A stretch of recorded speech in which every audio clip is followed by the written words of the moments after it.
Hello, good morning friends. आज जो chapter अपने स्टार्ट करने जा रहे हैं, चैप्टर का नाम है इलास्टिसिटी ऑफ डिमांड।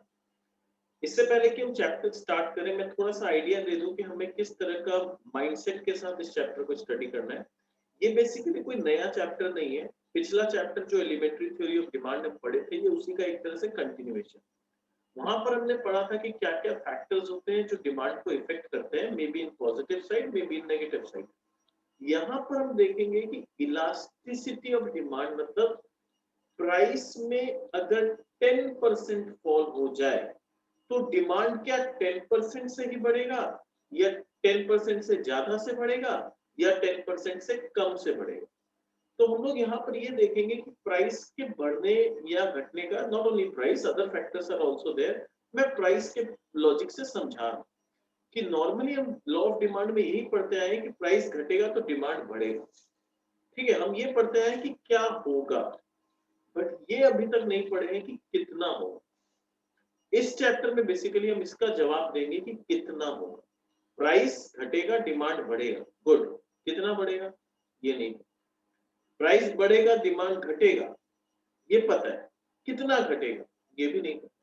तो इस चैप्टर में हम बेसिकली इस पे फोकस करेंगे कि प्राइस के बढ़ने या घटने से जो डिमांड में चेंजेस होता है वो कितना होता है, और कितने किस अलग अलग कैटेगरी ऑफ प्रोडक्ट में इफेक्ट ज्यादा आता है और किस कैटेगरी में इफेक्ट कम हो। जैसे अगर हम खाने पीने का सामान लें, जो कि हमारा डेली नेसेसिटी आइटम है। अगर मान लो हम लोग रोटी खाते हैं या चावल खाते हैं, तो राइस का दाम बहुत ज्यादा अगर बढ़ भी जाए, मान लो राइस का दाम 10 रुपया से बढ़ के 15 रुपये केजी भी हो जाए, तो क्या हम राइस खाना बंद कर देंगे? हाँ, थोड़ा सा डिमांड हम लोग गिराएंगे, बट ऐसा नहीं है कि एकदम बंद ही कर देंगे। ठीक है, तो डिमांड में फॉल आएगा बट बहुत ज्यादा फॉल नहीं आएगा, क्योंकि ये नेसेसरी है। राइस हो गया, आटा हो गया, दाल हो गया, ये सब जो हम डेली, हम लोग का डेली नीड्स है ये सब। तो ये सब का प्राइस बढ़ने से भी डिमांड में असर बहुत ज्यादा नहीं पड़ेगा। बहुत ज्यादा हम लोग डिमांड को कम नहीं कर सकते। बट जो लग्जरी आइटम्स, जैसे मान लो फॉर एग्जांपल, हमने एक बजट बनाया था कि हम एयर कंडीशन खरीदेंगे। अब तो एयर कंडीशन लग्जरी नहीं रहा, फिर भी फॉर एग्जांपल, और हमने सोचा था कि 50,000 रुपये हम सेव किए हैं, 52 53 तक भी अगर आ जाएगा तो हम खरीद लेंगे इसे। अचानक से बाजार में प्राइस हाइक होके वो 70,000 हो गया एसी का दाम। अभी क्या करेंगे? बोलेंगे भैया आधा एसी दे दो, आधा बाद में लेंगे। ऐसा तो कर नहीं सकते। हम सीधा बोलेंगे लेना ही नहीं। जब दाम गिरेगा या कभी सेल पे ऑफ ऑफ चलेगा, 50% ऑफ, 20% ऑफ, ऐसा कोई सेल वेल चलेगा, तब जाके लेंगे, वरना नहीं लेंगे। तो हम सीधा डिमांड को एकदम जीरो कर देंगे, पोस्टपोन कर देंगे डिमांड। तो लग्जरी आइटम्स में क्या होता है, प्राइस का इफेक्ट अच्छा खासा आ जाता है, पर जो नेसेसिटी आइटम है उसमें इफेक्ट कम आता है। तो इसी तरह से क्या क्या होता है, हम लोग इसमें तीन फैक्टर्स देखेंगे: price effect, income effect and cross elasticity. ठीक है, तो चलो अब हम लोग डिटेल में चलते हैं और चैप्टर को समझते हैं क्या है।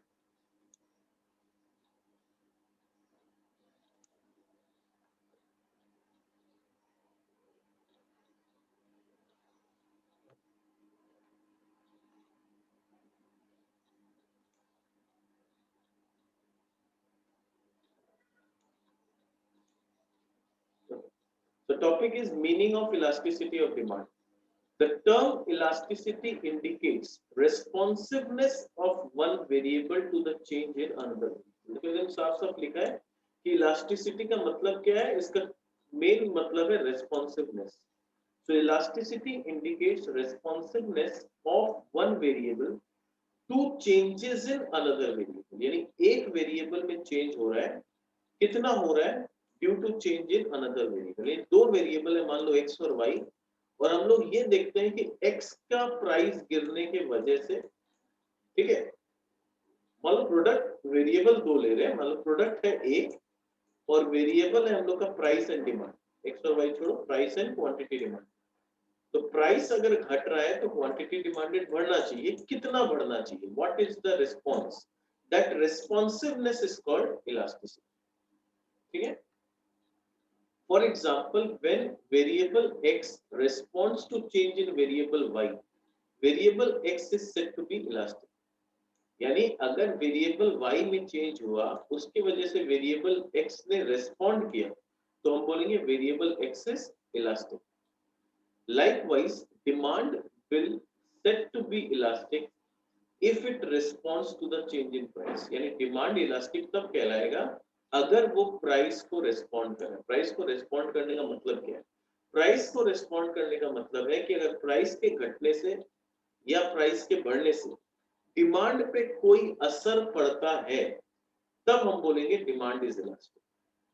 अगर मान लो प्राइस बढ़े या घटे, डिमांड को कोई फर्क नहीं पड़ता, इसका मतलब demand is inelastic.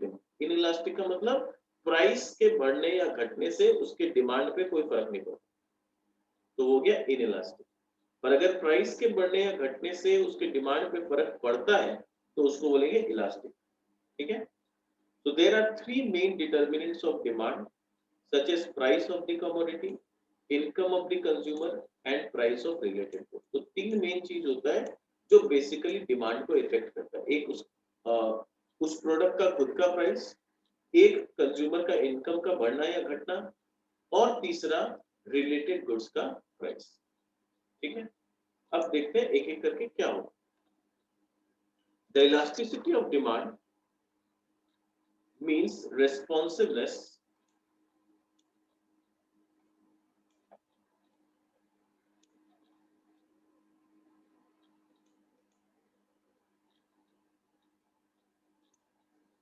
the elasticity of demand means responsiveness of demand due to change in price of the commodity, income of the consumer. देखो change in price of the commodity, this is number one. ठीक है, number one. Income of the consumer, that is number two, and price of the related goods, that is number three. In other words, it measures the degree of change in quantity demanded of a commodity in response to the given change in price of the commodity, या change in consumer income, या फिर change in price of related goods. Accordingly, there are three main types of elasticity of demand. और क्योंकि ये तीन अलग-अलग factors है, तो इनके हिसाब से three main types of elasticity of demand होता है. अब वो तीन मेन टाइप ऑफ इलास्टिसिटी क्या-क्या होता है वो पढ़ते हैं. तो सबसे पहला होता है प्राइस इलास्टिसिटी ऑफ डिमांड. तो what is price elasticity of demand? Price elasticity of demand measures the responsiveness of demand for a commodity due to change in its price. यानी change in quantity demanded due to change in price of the commodity. ठीक है, ये हुआ हम लोग का price elasticity. इसको into 100 अगर कर देते हैं तो परसेंटेज में आंसर आएगा, और 100 नहीं करते हैं हम लोग तो वो डेसिमल में रहेगा. But is this the exact formula? नहीं, ये एग्जैक्ट फॉर्मूला नहीं है. I am just giving what it is written here कि चेंज इन डिमांड. ठीक है, price elasticity of demand measures the responsiveness of demand, यानी एक तरह से change in demand for a commodity due to change in its price. यानी कितना change in demand हुआ ड्यू टू कितना चेंज इन प्राइस. फॉर्मूला अभी सम्स कैसे करेंगे हम लोग आगे सीखेंगे, तो अभी उसमें मत जाओ. आई एम जस्ट इंडिकेटिंग कि ये सेंटेंस का मतलब क्या है कि change in quantity demanded due to change in price of the commodity. Income elasticity of demand क्या होता है? It indicates the responsiveness of demand to the change in consumers' income. यानी यहाँ पर होता है change in quantity demanded due to change in income of the consumer. Income को Y से reflect करते हैं, तो change in quantity demanded due to change in income of the consumer. It may be defined as the degree of change of demand to a change in income of the consumer. यानी change in demand कितना हो रहा है due to change in income of the consumer. ये हो गया हम लोग का इनकम इलास्टिसिटी. फिर आते हैं हम लोग cross elasticity of demand. Now what is cross elasticity? It refers to the change in quantity demanded of a commodity X. यानी क्या हो रहा है? Change in quantity demanded of a commodity X as a result of change in price of the related commodity Y. यानी x और y दो अलग-अलग commodity and they are related. Related substitute भी हो सकते हैं, कॉम्प्लीमेंट्री भी हो सकते हैं, जैसा कि हमने प्रीवियस चैप्टर में समझा था. तो इट कैन बी कॉम्प्लीमेंट्री और इट कैन बी सब्स्टिट्यूट। बोलने का मतलब है कि कमोडिटी एक्स और कमोडिटी वाई ये दो अलग अलग चीज है। अगर वाई के प्राइस के वजह से एक्स के डिमांड पे असर पड़ता है तो इसको बोलते हैं क्रॉस इलास्टिसिटी ऑफ डिमांड, यानी change in quantity demanded of commodity X as a result of change in price of related commodity Y. ठीक है, अब ये related commodity can be a substitute, it can also be complement. The classical writers discuss the elasticity of demand only with reference to price change. बोला कि जो classical पुराने writers थे वो लोग जब इलास्टिसिटी डिस्कस करते थे तो वो लोग सिर्फ प्राइस के रेफरेंस में बात करते थे, that is price elasticity of demand का ही बात करते थे। they had no idea or they didn't talk about income elasticity or cross elasticity. But modern economists also talk about other types of elasticity of demand, which are known as income elasticity of demand and cross elasticity of demand. यानी जब classical economist लोग थे तो वो लोग सिर्फ price elasticity of demand पे focus करते थे, पर मॉडर्न इकोनॉमिस्ट लोग बोले नहीं, सिर्फ price is not the only factor, income elasticity of demand पे भी डिस्कशन होना चाहिए and cross elasticity of demand पे भी डिस्कशन होना चाहिए। Now we are coming in detail to what is price elasticity of demand. Price elasticity of demand meaning, as we have learned in the previous chapter, law of demand states inverse relationship between the price of the commodity and its quantity demanded. ठीक है, ये हम लोग law of demand में शुरू से पढ़ते हैं। The law of demand shows only the direction of change, पर यहाँ पर लिमिटेशन क्या है? What is the limitation of law of demand? तो लिमिटेशन ये है कि वो सिर्फ हमें डायरेक्शन ऑफ चेंज बताता है, वो सिर्फ ये बताता है कि क्या होगा, ये नहीं बताता है कितना होगा। ठीक है, लॉ ऑफ डिमांड क्या बताता है कि प्राइस घटेगा, डिमांड बढ़ेगा, क्या होगा बता दिया, कितना बढ़ेगा ये नहीं पता। प्राइस बढ़ेगा, डिमांड घटेगा, क्या होगा पता है, डिमांड घटेगा, कितना घटेगा नहीं पता। तो यानी उसका लिमिटेशन ये है कि वो सिर्फ हमें direction of change in demand बताता है। ठीक है, फॉर अ प्रोडक्ट और a commodity due to change in price.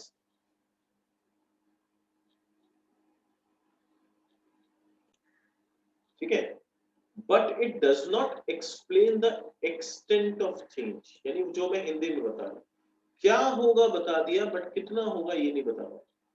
तो it gives us the direction but does not explain the extent of change, that is quantitative changes in demand के बारे में कोई आइडिया नहीं। It remains silent over this fact. For this, Professor Marshall has developed the concept of elasticity of demand in the book Principles of Economics. यानी उन्होंने एक किताब लिखा था Principles of Economics, किसने लिखा था? Professor Marshall. और उस किताब में उन्होंने पहली बार जिक्र किया था the concept of elasticity of demand. ठीक है, price elasticity of demand means the change in quantity demanded of a commodity in response to change in price. तो ये as a definition हम पढ़ सकते हैं कि what is price elasticity of demand? Price elasticity of demand means the change in quantity demanded of a commodity in response to change in its price. In other words, it measures, what does it do? वो करता क्या है? It measures the degree of change of demand in response to change in the price, यानी वो major करता है degree of change in demand की, demand में कितना चेंज आएगा in response to change in price. It indicates how consumers react to changes in the price. The greater the reaction, the greater will be the elasticity. This is important. Please mark. The greater the reaction, the greater the elasticity. The lesser the reaction, the smaller will be the elasticity. यानी demand कितना react करता है, how consumers react to the change in price. Price में change होने की वजह से consumer में कितना रिएक्शन आता है, the greater the reaction, reaction जितना ज्यादा है इलास्टिसिटी उतना ज्यादा, और रिएक्शन जितना कम आएगा इलास्टिसिटी उतना कम। ना क्वेश्चन इज सर किस रिएक्शन का बात हो, यहाँ वो रिएक्शन का बात नहीं हो रहा है कि दाम थोड़ा सा बढ़ा दिया, सब कोई झंडा लेके चले गए रास्ता में, नहीं चल बिना होगा नहीं। ठीक है, ये उस रिएक्शन का हल्ला बोल का बात नहीं हो रहा है, धरना प्रदर्शन का बात नहीं हो रहा है। यहाँ बात हो रहा है कि क्या दाम बढ़ाने से आप कंज्यूम करना बंद करोगे, कि आप कंज्यूम करना कम करोगे, दैट इज द रिएक्शन। चिल्ला चिल्ली वाला रिएक्शन का या झगड़ा का रिएक्शन का बात नहीं हो रहा। बात हो रहा है कि दाम बढ़ने की वजह से अगर आप बोलते हो कि हम नहीं कंज्यूम करेंगे तो उसको रिएक्शन बोलते हैं। तो अगर रिएक्शन ज्यादा है यानी इलास्टिसिटी ज्यादा है, अगर रिएक्शन कम है तो इलास्टिसिटी भी कम है। For instance, if the price of both milk and wheat rise by 15% and consequently the demand will fall by 30% and 5% respectively, the demand for milk is said to be more elastic and the demand for wheat is less elastic. यानी दोनों के price में कितना rise हुआ? 15%। किसका किसका? Milk का और व्हीट का। बट मिल्क का दाम जब 15% बढ़ा तो उसका डिमांड फॉल बाय 30%, उसका डिमांड 30% से कम हो गया। पर जब व्हीट का प्राइस 15% से बढ़ा तो उसका डिमांड सिर्फ 5% से ही कम हुआ। तो इसका मतलब क्या हुआ? रिएक्शन ज्यादा किसमें आया? रिएक्शन ज्यादा मिल्क में आया। तो मिल्क में क्योंकि रिएक्शन ज्यादा है, हम बोलेंगे the demand for milk is highly elastic. ठीक है, या more elastic. The demand for milk is said to be more elastic and demand for wheat is less elastic. Alfred Marshall was the first economist to develop the concept of price elasticity of demand. तो ये सब थोड़ा याद रखना, किसने develop किया था ये concept? Alfred Marshall, in his book Principles of Economics, he was the first economist to develop the concept of price elasticity of demand as the ratio of relative change in quantity demanded to the relative change in price. A relative measure is needed so that changes in different measures can be compared. और changes तो मोर और less सभी में आएंगे। Milk का भी demand घटा, wheat का भी डिमांड घटा, तो लॉ ऑफ डिमांड तो दोनों में ही फॉलो होंगे। ठीक है ना, मिल्क का भी डिमांड घट गया, व्हीट का भी डिमांड घट गया, बट रिलेटिव चेंजेस को देखना है कि मिल्क का डिमांड 30% घट गया, व्हीट का डिमांड सिर्फ 5% घटा, वो रिलेटिव चेंजेस पे ध्यान दो। ठीक है ना, a relative measure is needed so that changes in different measures can be compared. These relative changes in demand and price are measured by percentage change। और ये relative change को जब हम measure करते हैं ना या compare करते हैं, it is measured by percentage change. The percentage change are independent of the units। तो percentage change क्या होता है? They are independent of the unit। अब हम लोग इसका फॉर्मूला देखते हैं कि प्राइस इलास्टिसिटी ऑफ डिमांड का फॉर्मूला क्या है। प्राइस इलास्टिसिटी ऑफ डिमांड का फॉर्मूला है percentage change in quantity demanded divide by percentage change in price. देखो एकदम सिंपल टर्म्स में बोला है कि डिमांड में कितना परसेंटेज का चेंज आया divide by percentage change in price, कि प्राइस में कितना परसेंटेज का चेंज है उसके अकॉर्डिंगली डिमांड में कितने परसेंटेज का चेंज है। जैसे अभी हमने मिल्क और व्हीट का देखा कि प्राइस तो दोनों का ही 15% बढ़ा था। ठीक है, मिल्क हो या व्हीट, दोनों का ही प्राइस में 15% अपवर्ड प्राइस का बढ़ा था, तो डिमांड में तो फॉल आ रहा था। पर व्हीट में जो चेंज आया, फॉल आया, वो सिर्फ 5% का चेंज आया, जबकि मिल्क में जो चेंज आया, डिमांड फॉल हुआ, वो कितना का हुआ? 30% का हुआ। तो बेसिकली इलास्टिसिटी अगर हम देखें तो यहाँ पर कितना है, अगर मैं व्हीट का बात करूं तो 5/15, 5/15 यानी 1/3, जिसको मैं 0.33 राउंड ऑफ करके बोल देता हूँ, तो 0.33 या फिर 33%, परसेंट में नहीं जाते हैं, इलास्टिसिटी 0.33। और यहाँ पर जो चेंज है, यहाँ पर 30% फॉल आया, तो इसको डिवाइड करें तो 2, यानी इलास्टिसिटी इज 2। तो मिल्क का इलास्टिसिटी जहां पर 2 है, वहां राइट व्हीट का इलास्टिसिटी इज ओनली 0.33। तो इस तरह से हम लोग कैलकुलेट करते हैं with the help of formula कि इलास्टिसिटी क्या है। Suppose the price of tomato changes from 20 पर केजी टू 22 पर केजी, तो 20 रुपया से बढ़ के 22 रुपया हो गया, यानी चेंज कितना हुआ? 10%। ठीक है, प्राइस में चेंज कितना हुआ? प्राइस राइज हुआ कितना? 10%। मैथमेटिकली कैलकुलेट कर लो। ठीक है, 2/20 into 100, percentage change I hope सबको निकालना आता है। Change by original into 100, formula क्या होता है? चेंज कितना का हुआ? 2 रुपया का, बाई ओरिजिनल, ओरिजिनल कितना था? 20 इंटू 100, ये करेंगे तो आएगा 10%, यानी प्राइस कितना से बढ़ गया? 10% से बढ़ गया। and as a result the demand for tomato falls from 100 to 80. और डिमांड कितना से गिर गया, 100 से 80 हो गया, यानी demand also falls by around 20%, यानी 20 केजी फॉल हो गया, तो 20 बाई 100 इंटू 100, तो 20% से डिमांड फॉल हो गया. तो here the demand has fallen bye 80 minus 100 by 100 into 100, that is minus 20%, while the price is risen by 22 minus 20 by 20 into 100, that is plus 10%. तो प्राइस बढ़ा है तो वो प्लस में रिफ्लेक्ट हो रहा है, डिमांड घटा है तो वो माइनस में रिफ्लेक्ट हो रहा है. ठीक है, तो यहाँ पर प्राइस इलास्टिसिटी अगर मेरे को बोलना हो तो प्राइस इलास्टिसिटी कितना हो जाएगा, price elasticity will be minus 20 by 10, that is -2. Question आता है कि -2 क्यों? -2 reflects the inverse relationship between the price and quantity demand. मतलब ये बता रहा है कि प्राइस इलास्टिसिटी जो है वो -2 है, यानी there is an inverse relationship between the price and quantity demand. वैसे ये मैथमेटिकली माइनस नहीं है, ये minus is just a symbol of inverse relationship. ठीक है, यहाँ पर नोट में पढ़ते हैं क्या बोल रहे हैं. Note that price elasticity of demand is a pure number that does not depend on the units in which the price of goods and the quantity of goods are measured. यानी ये pure number है और इससे कोई फर्क नहीं पड़ रहा है कि प्राइस जो है वो रुपीस के टर्म्स में है और बाकी जो क्वांटिटी है वो केजी के टर्म्स में, उससे कोई फर्क नहीं पड़ रहा है, क्योंकि we are focusing on percentage change. तो हम लोग प्योर नंबर पे बात कर रहे हैं, रुपीस हो केजी हो ये सबसे कोई फर्क नहीं पड़ रहा. Number 2, price elasticity of demand is a negative number, यानी प्राइस इलास्टिसिटी हमेशा हम लोग को नेगेटिव दिखाएगा. क्यों नेगेटिव दिखाएगा वो मैंने ऑलरेडी बताया, because of inverse relationship. It is a negative number as the demand for a good is negatively related to the price of the good. यानी डिमांड और प्राइस में इनवर्स यानी नेगेटिव रिलेशनशिप होता है और इसीलिए प्राइस इलास्टिसिटी हमेशा एक नेगेटिव आंसर दिखाता है.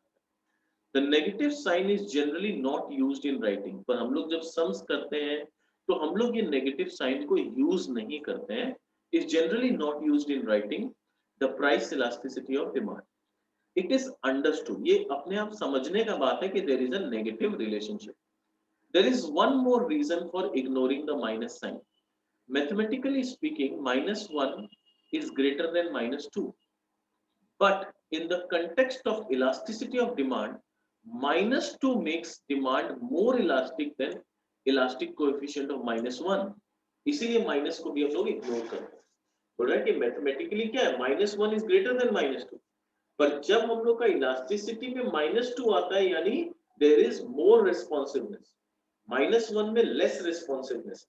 तो इसीलिए भी क्या है, इलास्टिसिटी के केस में -2 is greater than makes more elastic than -1. तो इसीलिए भी माइनस को इग्नोर करते हैं ताकि 2 greater than 1 दिखे. ठीक है. And point number 3, price elasticity of demand is commonly called elasticity of demand. यानी वैसे तो प्राइस इलास्टिसिटी होता है, इनकम इलास्टिसिटी होता है, क्रॉस इलास्टिसिटी होता है. प्राइस इलास्टिसिटी को हम commonly called elasticity of demand. यानी जब सिर्फ इलास्टिसिटी ऑफ डिमांड बोले तो समझ जाओ we are talking about price elasticity of demand. This is because price is the most changeable factor affecting the bill. क्योंकि पूरा law of demand he price के बेसिस पे बना हुआ है, क्योंकि प्राइस सबसे बड़ा इंपॉर्टेंट फैक्टर है. ठीक है, तो ये 3 पॉइंट हम लोग को दिमाग में रखना. नाउ डिग्रीज और kinds of price elasticity of demand. तो पहला देखते हैं हम लोग परफेक्टली इनइलास्टिक डिमांड. तो परफेक्टली इनइलास्टिक डिमांड का मतलब क्या है? इसका सिंपल सा मतलब ये है कि प्राइस बढ़े या घटे, demand is going to be constant. Demand को कोई फर्क नहीं पड़ रहा है प्राइस बढ़ रहा है घट रहा है क्या हो रहा है. So when the quantity demanded does not change at all, थोड़ा सा भी बदलाव नहीं है, कोई बदलाव नहीं है.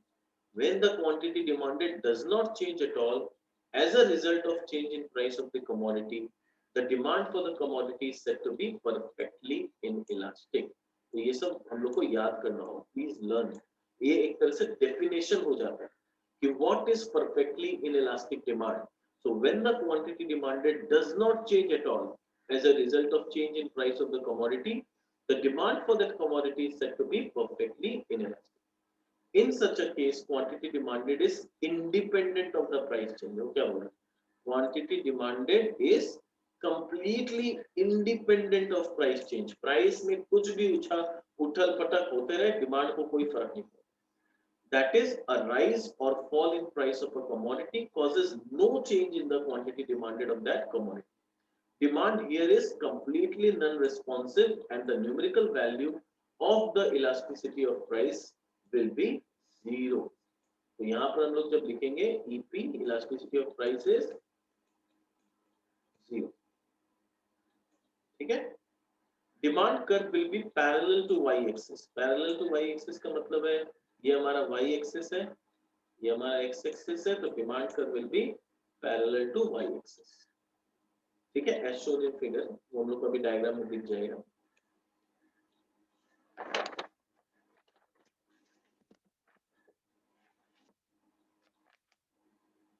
इसको बोलते हैं, ये जो हम लोग को लेफ्ट साइड में दिख रहा है,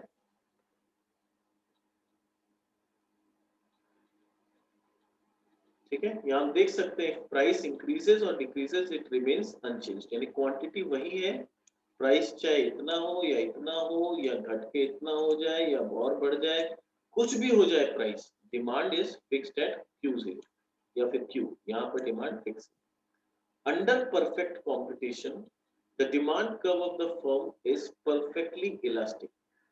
This type of situation is normally not found in real life. देखो साफ साफ बोल दिया, ऐसा सिचुएशन नॉर्मली रियल लाइफ में नजर नहीं आता है कि प्राइस ऊपर नीचे हो और डिमांड को कोई फर्क ना पड़े. थोड़ा बहुत किसी में कमती पड़ेगा, किसी में बेसी पड़ेगा, पर फर्क तो सबको जरूर पड़ता है. Next coming to inelastic demand और रिलेटिवली इलास्टिक डिमांड. इनइलास्टिक को हम लोग रिलेटिवली इलास्टिक भी बोलते हैं. ठीक है, ये कंप्लीटली इनइलास्टिक नहीं है, डोंट गेट कंफ्यूज्ड. वो जो था वो कंप्लीटली इनइलास्टिक डिमांड था, ये रिलेटिवली इनइलास्टिक डिमांड है. इसका मतलब ये है कि डिमांड पे असर पड़ रहा है पर बहुत ज्यादा नहीं. यानी डिमांड पे जो असर पड़ रहा है, that is elasticity of demand is less than 1. जैसा हमने व्हीट के केस में देखा था 0.32. So when the large change in price does not bring so much change in demand, price में बहुत बड़ा चेंज आया पर डिमांड पे बहुत ज्यादा फर्क नहीं पड़ा, the demand is said to be relatively inelastic. ठीक है, तो और रिलेटिव यहाँ पर एक्चुअली कुछ गलत इनइलास्टिक नहीं बोलना चाहिए, इसको बोलना चाहिए रिलेटिवली इनइलास्टिक. ठीक है, in this situation percentage change in demand is lesser than, ये important. In this situation, percentage change in demand is lesser than the percentage change in price. For example, the fall in price by 10% leads to rise in demand by only 5%. यानी price 10% गिरा पर demand सिर्फ 5%. Such a situation will arise when the demand for commodity is very urgent. यानी ऐसा situation आता है जब demand for commodity जो होता है ना बहुत urgently required होता है. That is, when its consumption cannot be postponed or expenditure on it is very small or its close substitutes are not available in the market. The numerical value of the price elasticity here will be less than 1. The numerical value को अगर देखें तो ये less than 1 होता है. The slope of an inelastic demand curve is steep. Steep का मतलब ये हुआ कि इस तरह से हो. Steep demand curve. यानी प्राइस बहुत ज्यादा फॉल भी हो जाएगा ना. देखो प्राइस हम इतना ज्यादा फॉल कर दिए, प्राइस में कितना फॉल आया, इतना फॉल आया, बट डिमांड में ज्यादा इंक्रीज नहीं. तो इसको बोलते हैं इलास्टिसिटी इज लेस देन 1. तो ये ऐसा किस कमोडिटी के साथ होता है? ऐसा कमोडिटी जो कि बहुत अर्जेंट सिचुएशन में रिक्वायर्ड है. यानी प्राइस घटने से, अब सपोज फॉर एग्जांपल किसी दवाई का प्राइस घट जाएगा तो क्या हम दौड़ दौड़ के दवाई दुकान में लाइन लग जाएगा क्या? नहीं, मेडिसिन ऐसा चीज है जो अर्जेंट सिचुएशन में हमें जरूरत है. जब कोई बीमार है तभी हम मेडिसिन के दुकान में जाते हैं. नॉर्मल डे में शॉपिंग करने मेडिसिन के दुकान में नहीं जाते हैं. तो अर्जेंटली जब रिक्वायर्ड होता है ना, तो वहां पर elasticity of price is less than 1. तो मेडिसिन का जब दाम घट भी जाएगा तो डिमांड नहीं बढ़ेगा. At the same time price बढ़ भी जाएगा ना तो ज्यादा डिमांड फॉल नहीं होगा, क्योंकि अगर बढ़ भी गया तो भी मेडिसिन लेना है तो लेना है.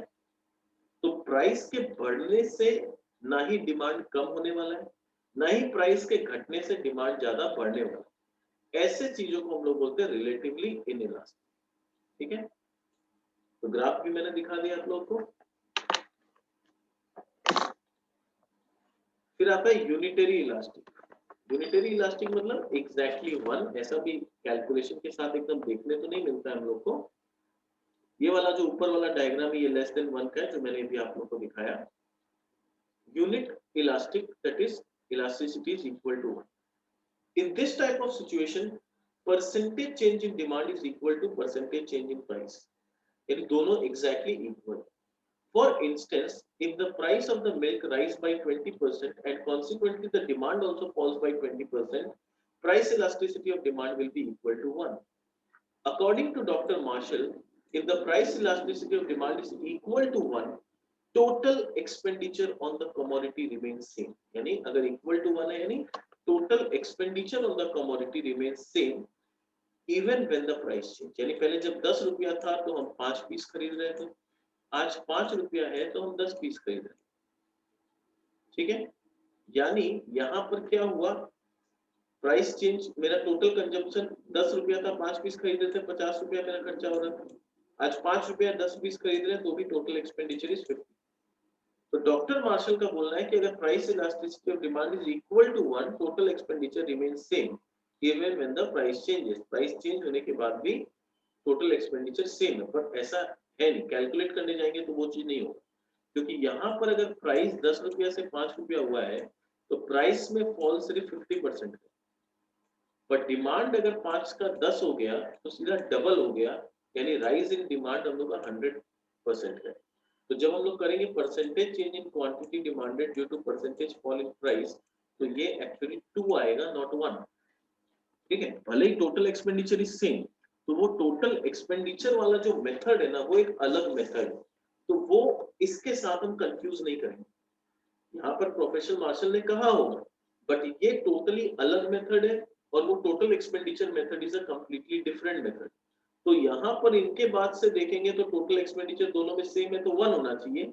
हम लोग जब फॉर्मूला में लगा रहे हैं तो ये 2 आ रहा है, तो यानी total expenditure method is totally different, and अभी जो हम लोग मेथड कर रहे हैं वो totally different. In this case has been shown in the following diagram. यहाँ पर हम लोग क्या देख सकते हैं, डायग्राम इज लाइक दिस। तो इसका याद रखना, ये जब इलास्टिसिटी इक्वल टू 1 होता है ना, तो इसका एक अच्छा सा डायग्राम बनता है जिसका साइंटिफिक नेम है रेक्टेंगुलर हाइपरबोला। इसको ऐसे स्ट्रेट लाइन मत बना देना, कभी भी मत बनाना। इलास्टिसिटी इक्वल टू 1 का जो डायग्राम है उसमें कभी भी ऐसे स्ट्रेट लाइन मत बनाना। ये स्पेसिफाइड है कि it will be rectangular hyperbola, तो ये थोड़ा सा ऐसा कर्व होना चाहिए हल्का सा, और ये रेक्टेंगुलर हाइपरबोला होना चाहिए। क्यों? क्योंकि मेरे को दिखाना है कि जितना प्राइस फॉल हुआ उतना ही एग्जैक्टली डिमांड है। तो the curve name is rectangular hyperbola. तो ये चीज एकदम दिमाग में बैठा। फिर रिलेटिव इलास्टिक डिमांड। तो रिलेटिव इलास्टिक मतलब यहाँ elasticity will be greater than 1। Demand is said to be relatively elastic when the percentage change in demand is greater than the percentage change in price. For example, if the price of the commodity falls by 10%,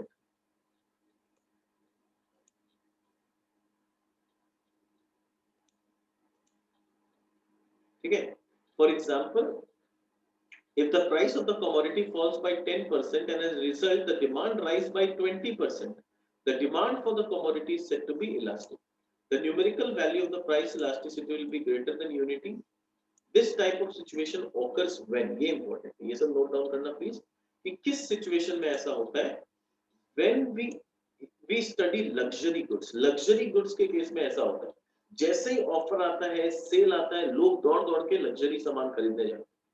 ठीक है, आटा दाल चावल का हम लोग wait नहीं करते कि सेल लगेगा तब जाएंगे, पर जो लग्जरी आइटम्स है उसमें क्या होता है, हम लोग देखते हैं दिवाली के समय गाड़ी में सेल लगेगा तब गाड़ी खरीदेंगे, है ना, ऐसा कुछ हम लोग वेट कर रहे हो।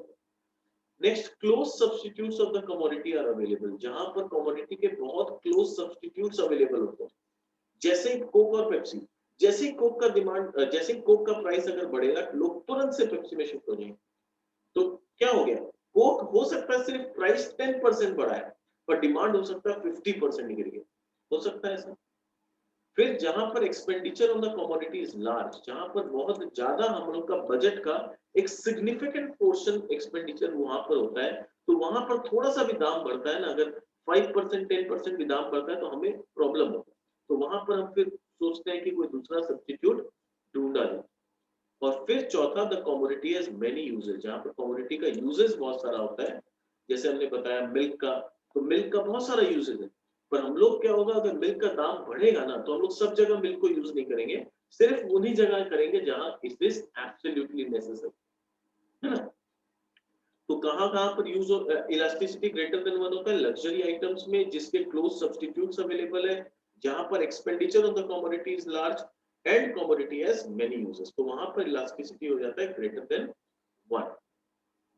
तो उसका ग्राफ इस तरह से होता है, थोड़ा सा फ्लैट होता है, कर्व यहाँ पर स्टीप नहीं होता है, यहाँ फ्लैट होता है। तो थोड़ा सा भी प्राइस अगर गिरता है तो डिमांड बहुत ज्यादा बढ़ जाता है, और थोड़ा सा भी अगर प्राइस बढ़ेगा तो डिमांड बहुत ज्यादा गिर जाएगा। And last is perfectly elastic demand. Perfectly elastic भी रियल लाइफ में नहीं होता है जल्दी, बट इसका मतलब क्या है वो समझते हैं। It is a situation in which small change in price causes infinite large change in the amount demanded.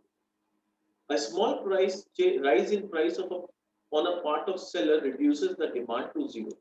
A small reduction in price on the other hand leads to infinitely large increase in demand. That is, no seller is able to satisfy the demand at the reduced price. In our real life, we do not have any such commodity having perfectly elastic demand.